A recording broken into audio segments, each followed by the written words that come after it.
한국의 교육은 어떻게 변해왔고 지금은 어떤 모습을 하고 있을까요? 이 글에서는 교과서의 변화를 통해 각국의 교육 방식을 비교해보고 한국의 사교육 시장이 어떻게 형성되었는지 살펴보겠습니다. 미국의 교과서 첫 페이지는 대체로 학생들에게 친근하게 다가갑니다. 굿모닝, I'm 탐과 같은 문구로 시작하여 학생들이 자신을 소개하고 자신감을 키울 수 있도록 돕습니다. 이는 학생들이 자신의 목소리를 내고 자기 표현을 중요시하는 미국 교육의 특징을 잘 보여줍니다.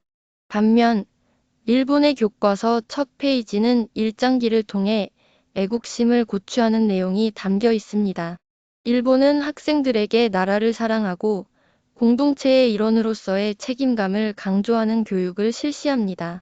한국의 예전 교과서는 바두가 놀자 랄수야, 영희야 같은 친근한 문구로 시작하곤 했습니다.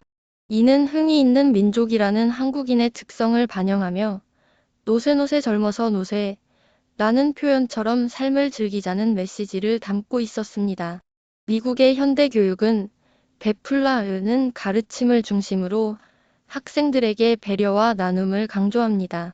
타인을 돕고 공동체의 일원으로서 함께 성장하는 것을 중요시합니다.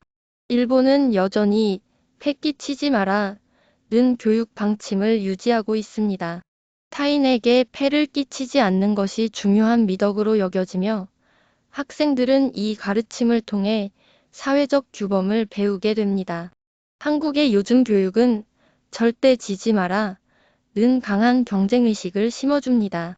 학생들에게 어떤 상황에서도 포기하지 않고 끝까지 노력하는 정신을 강조합니다. 한국의 사교육 시장은 부모들의 큰 고민거리가 되고 있습니다. 특히 엄마들은 남편의 사교비와 아이의 사교육비 사이에서 어려운 선택을 해야 합니다. 남편의 술값 지출도 큰 부담이지만 아이의 미래를 위해 사교육에 투자하는 비용 역시 만만치 않습니다. 한국의 부모들이 사교육을 선택하는 이유는 여러 가지가 있습니다.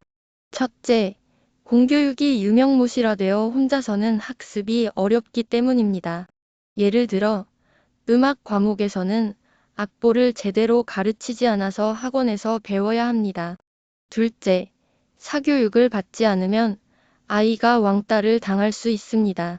친구들이 모두 학원에 가기 때문에 학원에 가지 않는 아이는 친구를 사귀기 어렵습니다.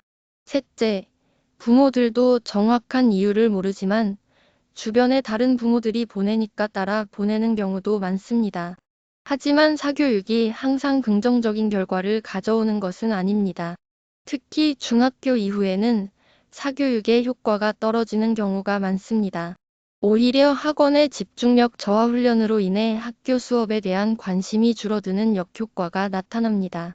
많은 학생들이 학교 선생님보다 학원 선생님이 더 잘 가르친다고 생각하여 학교 수업에 소홀해지기도 합니다.